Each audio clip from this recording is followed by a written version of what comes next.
صحبت‌های غم‌انگیز و مصیبت‌بار این نماینده مجلس رو ببینید. تا انتها خواهش میکنم ببینید و هر کس براش امکان داره آقای اژه‌ای رو توی کامنت‌ها تگ کنه. یکی از بانوان فعال در عرصه عفاف و حجاب که توی یکی از تجمعات حجاب حضور پیدا کرده، سخنرانی کرده، اینو برای چندمین بار برخی از نهادهای امنیتی و قضایی احضار کردند، با وضع بسیار ناپسند بازجویی کردن و متاسفانه وضعیت جوری شده که ایشون چند ساعت بعد از بازجویی از شدت تحملات دچار شوک شدید عصبی و حمله عصبی شده، سکته گذرا کرده، تو بیمارستان بستری شده. من از عزیزان نهادهای امنیتی و قضایی میخوام بپرسم که واقعا تو این شرایط بغرنج معیشتی و اقتصادی مملکت که یه عده از خدا بی خبر معیشت مردم رو گروگان گرفتن، دارن سوء استفاده میکنن، شما به جایی که هماغمتون رو بزنید روی برخورد با این زالو صفتا، الان تمرکزتون شده که یقه 4 تا بی پلن انقلابی رو بگیرین. ما انقلاب کردیم برای این وضعیت، 300,000 تا شهید دادیم برای که برین یقه انقلابی‌ها رو بگیرین. چرا به جایی که اینا رو بازجویی کنین، چرا نمیرین حسن روحانی رو احضار کنین که اول انقلاب مستاجر بوده، الان ارزش ملکش تو شمال تهران نجومی شده؟ چرا آقای عباس آخوندی رو احضار نمی‌کنین که در زمان وزارتش طبق مستنداتی که همین الان توی کمیسیون اصل ابد موجوده، اومده یه سری از نمایندگان مجلس آلوده کرده، بهشون آپارتمان با شرایط رانتی واگذار کرده؟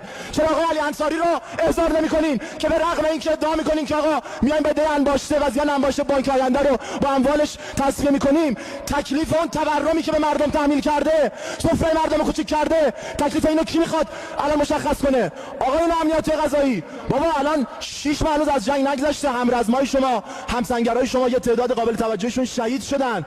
جواب این شهدا رو چی میخواین بدین؟